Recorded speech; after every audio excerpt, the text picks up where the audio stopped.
Unfortunately, this was a disaster, and the Ottoman crushed the Persian army headed by Nader Shah. Nader, who had spent long hours restoring the borders with the Ottoman and sacrificing so many lives of his soldiers, realized that he should he should make some steps.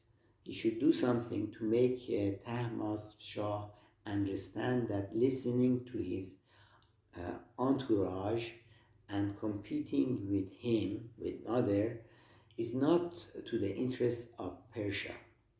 He invited Shah Tahmasp and his harem Sara to his camp outside of Isfahan, the capital city of Persia,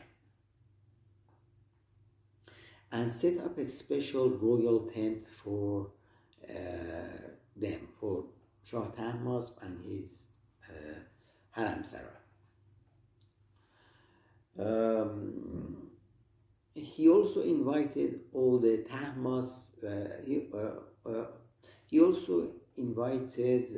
all the top government officials to his camp in order to discuss Shah Tahmasp's mistakes.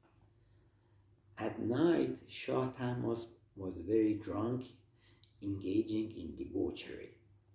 Nader took the government officials to Shah Tahmasp's tent that night and raised the curtain so that the government officials could see Shah Tahmasp in the act of debauchery.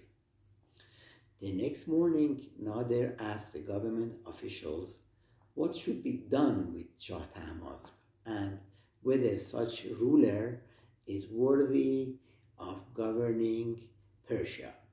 Obviously, they were also disgusted and advised Nader to become the new king. He declined the offer at first by saying that he is very tired of politics and fighting all these wars, but he was persuaded eventually to become the new king of Persia. Shah Tahmasp and his family were sent to exile in Mashhad and were treated with great respect by Nader Shah. After crushing the new uprising in the north, the authorities set up a huge camp for his coronation in Dasht-e-Mohan in Ardabil, where all important government officials and ambassadors were also invited. After the coronation, he gathered all the Sunni, Shiite, Christian, Jewish, Zoroastrian religious figures in one tent and asked them to discuss their common features and differences once and for all.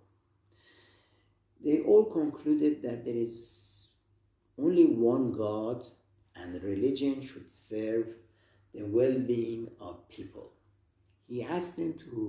Nader Shah asked them to put their differences aside so that he could better serve the nation. Few days after his coronation, he raised his army towards the occupied Ottoman territory and managed to eventually drive the Ottomans back to the previous border. After signing a peace treaty with the Ottoman, he was informed that the few countries at the other side of the Persian Gulf are not paying taxes as they had done before, and the pirates were making the Persian Gulf an unsafe place for the commercial ships. He built a small navy and crushed the uprising and revolts in the Persian Gulf and by defeating the pirates. At the same time, he heard that the Afghan rebels are always causing unrest, especially when he is at war or busy at the Western Front. He was informed by the local rulers that Afghan rebels always flee to India after being chased. He sends a messenger to the king of India asking him to close the border, but the Indian king did not even bother to reply. He then sends his top military officer to the Indian king asking for a reply.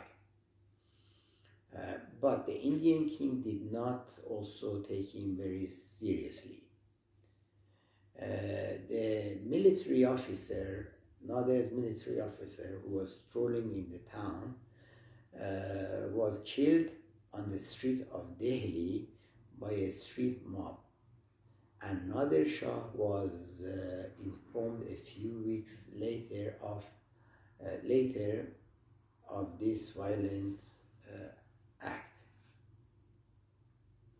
Obviously, he had become very furious, and he was seeking